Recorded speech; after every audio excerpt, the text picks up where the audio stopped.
Nakatry na ba kayong lumaag dito sa pista ng Kantilan? At di rin basta-basta yung artista nila dito dahil si TG Montardi lang naman pala, kaya samahan nyo kami.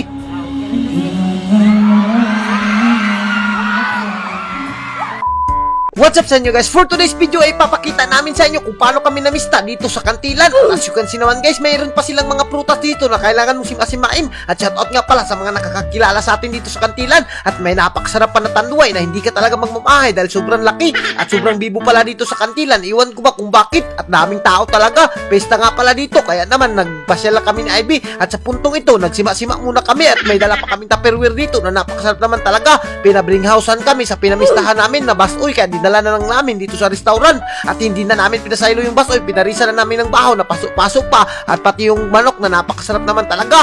At as you can see naman guys, talagang nagsima-sima lang kami dito sa barbecuean dahil sobrang nagugusla na kami. At medyo matagal-tagal na rin kami hindi nakakain ng barbecue. At sa mga nagtatanong nga pala, hindi pa kami nakabalik ng dagat gawa ng sobrang busy pa namin, kaya naman pumunta muna kami dito sa pesta. At ito na lang muna yung pinahimungtan namin. At as you can see naman yung manok nila dito sa Kantilan guys, sobrang sarap din naman pala. At pati si Ivy mapapaingkit lang talaga. At pati yung makasama namin, ano lakas rin lumabab, iwan ko ba kung bakit anong pinakain nila dito. At medyo matagal-tagal na rin kami hindi naka-vlog ng mga ganitong content, kaya naman sinulit na lang namin yung pagpamista namin at nag-vlog na lang kami. At as you can see naman guys, sa sobrang daming tao, hindi namin alam kung sinong artista. Yun pala, sa di naasang pangyayari, si TG Montardi pala yung artista nila dito. At nung nalaman namin na si TG Montardi pala yung artista nila, sumuksok na kami dito. Kahit sobrang tao, di na namin pinasaylo. At as you can see naman si Ivy guys, tuwang-tuwa siya. At pati ako, kumababit na nga ako dito dahil si TG lang naman yung pupuntahan natin dito. At biruin nyo, sobrang sikat yan, kaya naman hindi na kami na Ivy nagpaduha-duha. At as you can see naman yung tao dito sa Kantilan guys, parang excited na excited talaga tumingin kay TG Montardi. At sa puntong ito, sa di naasang pangyayari, nagkagulyang na nga yung mga tao. Mabuta pala si TG dito.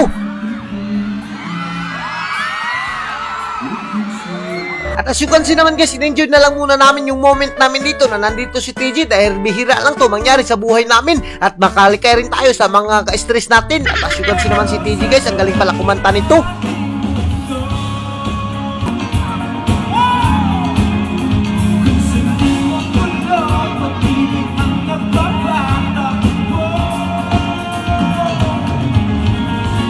At alam nyo ba guys, kung hindi ako nakatone ng Julin nung bata pa ako, naku, pare-pareha lang kami ng tingog ni TG Montardi. Kaso lang natone ko yung Julin at hindi na lumabas sa aking lalamunan. At sa mga nagtatanong kung bakit hindi pa kami bumabalik pag-content sa dagat, ay naku, salamat sa inyo at nagtanong kayo dahil talagang yung page namin ay ngayon pa lang naayos at simula bukas ay sisimula na namin yung pag-vlog namin sa dagat at siguradong magugustuhan na naman kayo. Pero ngayon, tingnan nyo muna yung concert ni TG dito dahil sobrang tao at sobrang sayang-saya pa.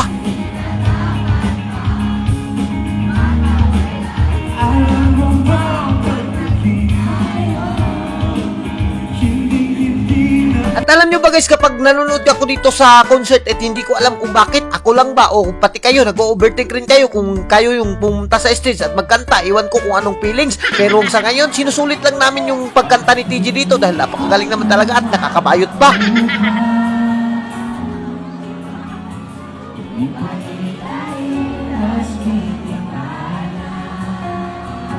At hanggang dito na lang kami at kung gusto mong mapanood yung video na to, ay nako, tiwasin muna dahil napakaganda yung tingog ni TJ. At hanggang dito na lang kami. Thank you and God bless you all. Mabuhay kayo mga idol hanggat gusto nyo.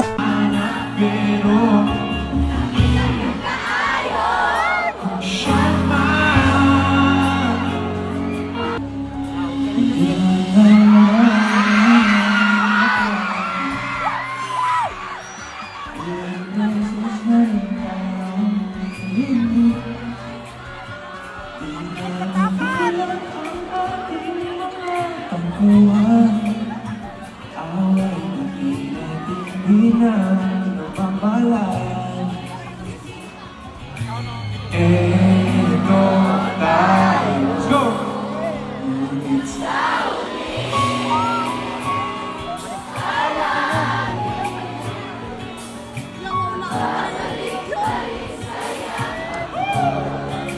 Iyo ako.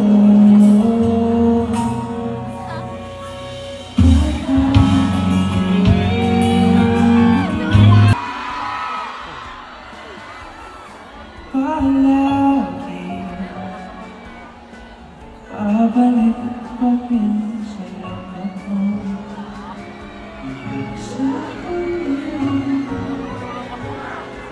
palagi